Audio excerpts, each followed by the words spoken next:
Hey guys, in this video I'll show you how you can put an image on a shape inside of Canva. So the first thing we're going to do is just head over to the Canva website, and from the right hand side I'm going to select create a design, and then you'll just need to select the type of design that you want. I'm just going to select YouTube thumbnail. And now once you're on this design screen, the first thing we need to do is select elements from the left hand side, and in this search box we're just going to type in the word shapes and hit enter. Now if I scroll down right to the bottom here, you'll see this section for frames. So I'm just going to expand this by clicking on see all, and as you can see here we have a bunch of different frames and shapes to choose from. So I'm just going to drag two random shapes inside of my design area here. So I'm going to select this one and also this kind of arc. And then the next thing you need to do is come back over to the left hand side and come down to uploads. And then we're just going to upload the pictures that we want to add onto these shapes. So I've got two different images down here. I've already uploaded them to this gallery. And all you simply need to do to add the image to this shape is we're just going to drag this over.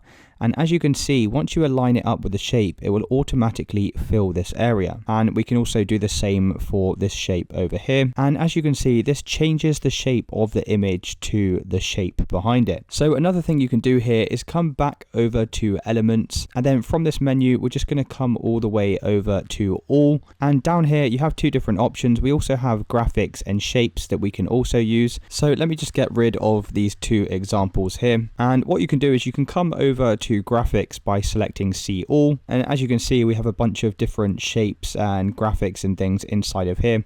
So I can just drag any of these over to my design area. And if you want to add an image to this, for instance, we're going to come back over to uploads. And now obviously I can just drag this image over to the design area here, and I can reposition this on top of the shape. The only thing is, because it has this background behind the person, it's going to look slightly strange. So what I'm going to do is I'm going to delete this image. And what you want to do is you just want to upload an image with a transparent background. So you can see down here I have a headshot of this man. Now if I come and drag this over into the design area, and if I now place that on top of the shape, and then we can select the shape behind and just rescale this so the man fits inside of here. And it's as simple as that, guys. That's how you add an image to a shape inside of Canva. If you did find this video useful, then please consider dropping a like and subscribing. Until next time.